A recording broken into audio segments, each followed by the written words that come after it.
একই রকমভাবে লাউ খেতে খেতে একঘেয়ে হয়ে গেছে, আর ইচ্ছা করে না খেতে। তাই ভাবলাম লাউতে একটু অন্য রকম কিছু বানাই, যেটা খেতেও হবে স্বাদ আর বাচ্চারাও তৃপ্তি করে খাবে। কেন লাউ খেতে বাচ্চারা একদমই চায় না। চলো কি বানাচ্ছি দেখে নাও। দেখো লাউটাকে আমি 4 টুকরো করে ফেলেছি, আর এখানে 3 টুকরো দেখাচ্ছি আর 1 টুকরো আমি রেখে দিয়েছি। এই 3 টুকরো দিয়েই আমি লাউটা বানাবো। গ্রেটারের সাহায্যে আমি ঘষে নিচ্ছি। ওই দিকটা দিয়ে ঘষছিলাম, ভালো হচ্ছিল না বলে আমি বড় দিকটা দিয়ে ঘষে নিচ্ছি। দেখো এরকম হয়েছে আমার, কিন্তু ঘষাঘষি একদম কমপ্লিট। এতটা মতন হয়েছে। এবার আমি একটা প্লেট নিয়ে নিলাম। প্লেটের মধ্যে, লাউয়ের মধ্যে প্রচুর জল থাকে, চিপে চিপে জলগুলো বার করব। খুব ভালো করে কিন্তু জলগুলো বার করতে হবে। জল জল থাকলে কিন্তু একদমই তরকারিটা ভালো হবে না। এই জন্য ভালো করে জল বার করে নেব। দেখো আমার অলমোস্ট জল বার করা হয়ে গেছে। এরপরেও আমি একটা পুটুলি বানাবো, মানে একটা পাতলা কাপড় নিয়ে নিয়েছি, আর লাউগুলো যেগুলো গ্রেট করে রেখেছিলাম সেগুলো ওর মধ্যে নিয়ে নিলাম। এবার দেখো কি হয়। এবার দেখো, দেখেছো কত জল বেরোচ্ছে। খুব ভালো করে চিপে চিপে, মানে এক্সট্রা জল যেটা রয়েছে সেটাও সব বার করে ফেলবে। এবার আমি জলটাকে, মানে লাউয়ের জলটাকে একটা বাটির মধ্যে নিয়ে নিলাম, ওটা আমি ঝোলের মধ্যে দেব। এবার দেখো একটা বল বানিয়ে নিয়েছি, মানে লাউয়ের বল বলতে পারো। এর মধ্যে কিন্তু আর জল নেই, একদম শুকনো হয়ে গেছে। এবার আলু নিয়ে নিয়েছি আমি 5টা মতন আলু টুকরো করে নিয়েছি, ডুমো করে নিয়েছি, ডুমো ডুমো করে টুকরো করে নিয়েছি। আর এইদিকে আমি মটর ডাল নিয়ে নিয়েছি, সারা রাত ভিজিয়ে রেখেছিলাম। ডালটা থেকে জলটা একদম ঝরিয়ে নিয়েছি, আর ডালটা একদম শুকনো করে পেস্ট করে নেব। এইদিকে একটা প্লেট নিয়ে নিয়েছি। প্লেটের মধ্যে আমি জিরের গুঁড়ো 1 চামচ, ধনের গুঁড়ো 1 চামচ, জিরে নিয়ে নিলাম ফোড়নের জন্য 1/2 চামচ মতন, আর হিং নিয়ে নিলাম 1/2 চামচ মতো নিয়েছি।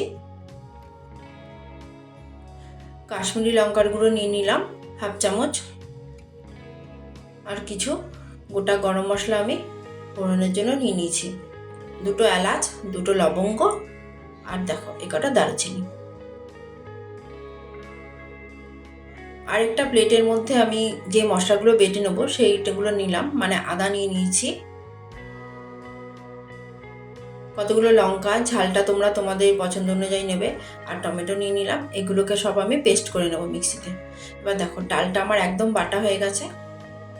এটা তোমরা ডাল বাটা ছাড়া বেসন দিয়েও করতে পারো, তবে ডাল বাটা দিয়ে করলে না খেতে ভালো হয়। এর মধ্যে সামান্য হলুদ দিয়ে দিলাম, আর সামান্য দেব নুন, আর জিরের গুঁড়ো। এই জিরেটা আমি, গোটা জিরেটাকে আমি শুকনো খোলায় একটু নাড়াচাড়া করে তারপরে আমি গুঁড়ো করে নিয়েছি, সেই পাউডারটা এর মধ্যে দিয়ে দিলাম। এবার খুব ভালো করে মাখিয়ে নেব। আমার মাখানোটা হয়ে গেছে, তবে একটু নরম নরম মনে হচ্ছিল বলে আমি সামান্য একটু ময়দা এর মধ্যে মিশিয়ে নিয়েছি। দিয়ে খুব ভালো করে, মানে একটু শক্ত শক্ত করেই মেখে নিতে হবে। নরম হলে কিন্তু ভালো হবে না, বড়াগুলো ভেঙে যাবে ভাজার সময়।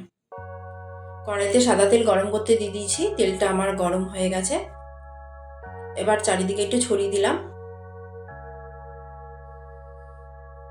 এবার এগুলো বড়ার আকারে দিয়ে দিলাম তেলের মধ্যে। ফার্স্ট ব্যাচে আমি বেশি দেবো না, অল্প কটাই দেবো, আর একটার সাথে একটা লেগে গেলে কিন্তু খেতে একদমই ভালো লাগবে না। গ্যাসের আঁচটা মাঝারি করে রাখবে। যদি গ্যাসের আঁচটা বাড়িয়ে দাও তাহলে ওপর দিকটা কিন্তু বেশ শক্ত হয়ে যাবে, আর ভেতরটা কিন্তু কাঁচা কাঁচা থাকবে, এতে কিন্তু খেতে একদমই ভালো হবে না। ফার্স্টে আমি একটাই দিলাম, দিয়ে একটু নাড়ি চাড়িয়ে নেবো, মানে একেবারে লালচে করে আমি ভেজে নেব। দেখো নাড়িয়ে চাড়িয়ে আমার বড়াটা একদম ভাজা হয়ে গেছে। এবার আমি একটা নামিয়ে নিচ্ছি। ওই তেলের মধ্যে আমি সেকেন্ড ব্যাচে আরও কতগুলো দিয়ে দিলাম, দিয়ে এগুলো খুব ভালো করে নাড়িয়ে চাড়িয়ে ভেজে নেব। এইভাবে রান্না করে তুমি কাউকে দেবে, বাড়িতে আত্মীয় স্বজন আসলে দেবে, বা নিরামিষ দিনে রান্না করে খাবে। কাউকে দিলে সে কিন্তু বুঝতেই পারবে না এটা কীভাবে রান্না করেছো। এবার দেখো বড়াগুলো আমার ভাজা সব কমপ্লিট। এবার ওই তেলের মধ্যে আলুগুলো দিলাম। তোমরা চাইলে আলু ছাড়াও রান্না করতে পারো। আলুগুলো দিয়ে খুব ভালো করে আমি ভেজে নেব। মানে 50-60% মতো নরম হয়ে যায়, এইভাবেই দেবো। ঢাকনাটা দিয়ে একটু ভাজবো, তাহলে কি হবে বলো তো, ভেতর থেকে সুন্দর নরম হবে আর নরমটাও কিন্তু তাড়াতাড়ি হয়ে যাবে। দেখো আলুগুলো আমি লালচে করে ভেজে নিয়েছি, এই সময় কিন্তু নুন হলুদ কিছু দিইনি। আলুগুলো আমি নামিয়ে নিচ্ছি। ওই তেলের মধ্যে আমি ফোড়ন দিয়ে দেবো। ফার্স্টে আমি জিরে ফোড়ন দিলাম, এরপর শুকনো লঙ্কা আমি ফোড়নে দিলাম, দিয়ে একটু নাড়ি চাড়িয়ে নেব। এরপর আমি গোটা গরম মশলাগুলো দিয়ে দিচ্ছি, দিয়ে 4-5 সেকেন্ড মতন একটু নাড়াচাড়া করব। কালারটা চেঞ্জ হয়ে গেলে আমি হিং দিয়ে দেবো। গ্যাসের আঁচটা কিন্তু অবশ্যই কমানো থাকবে, নাহলে মশলাগুলো পুড়ে গেলে কিন্তু খেতে একদমই ভালো লাগবে না। এবার বাটা মশলাটা দিয়ে দিলাম, দিয়ে খুব ভালো করে কষিয়ে নেব। একটু সামান্য জল দিলাম, দিয়ে নাড়ি চাড়িয়ে নিয়ে এবার হলুদ দিয়ে দিলাম পরিমাণ মতন, দিয়ে নাড়ি চাড়িয়ে নেব। মশলা যত ভালো করে কষাবে খেতেও কিন্তু তত ভালো হয়। এবার আমি এর মধ্যে গুঁড়ো মশলাগুলো অ্যাড করলাম, দিয়ে খুব ভালো করে নাড়িয়ে চাড়িয়ে মানে একেবারে কষিয়ে নেবো। সামান্য একটু জল অ্যাড করলাম।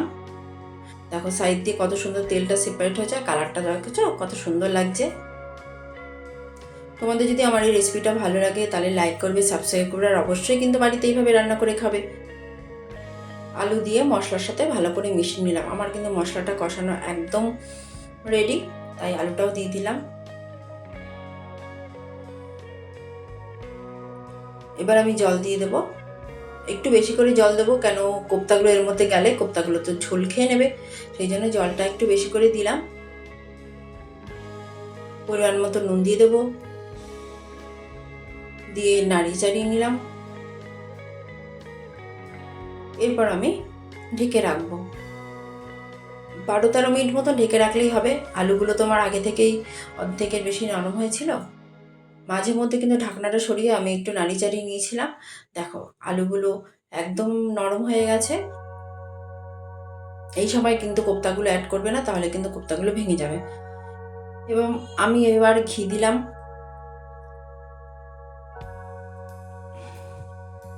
গরম মশলা গুঁড়ো দিয়ে দিলাম, দিয়ে নাড়ি চাড়িয়ে নেব। এবার 1/2 চামচ মতন চিনি দিলাম। নিরামিষ রান্না কিন্তু একটু মিষ্টি মিষ্টি হলে ভালো লাগে, তবে খুব মিষ্টি হবে না, টেস্টটা ব্যালেন্স হবে।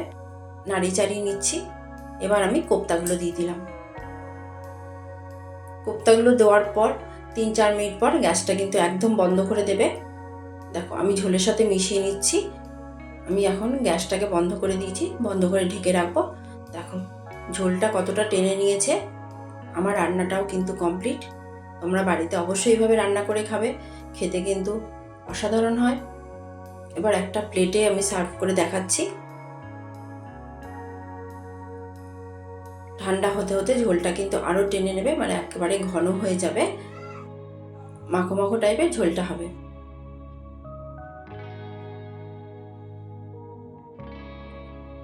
ব্যাস রেডি। তোমরা সবাই ভালো থাকবে, সুস্থ থাকবে। টাটা।